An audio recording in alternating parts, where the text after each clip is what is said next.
Mbwana Samata.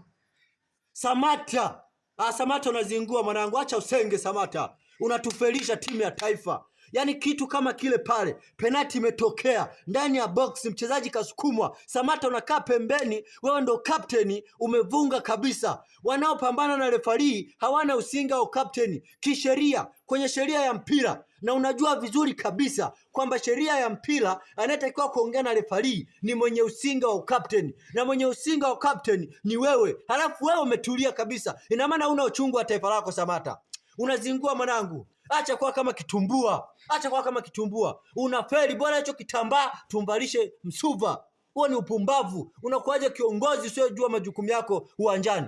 Yaani wanaopambana na refari ni wachezaji ambao hawana usinga, na unajua kabisa refari hawezi kuwasikiliza. Badala umshinikize refari, utoe timu uwanjani, muende kwenye VAR, umetulia kabisa, nyumbu kabisa. Asante.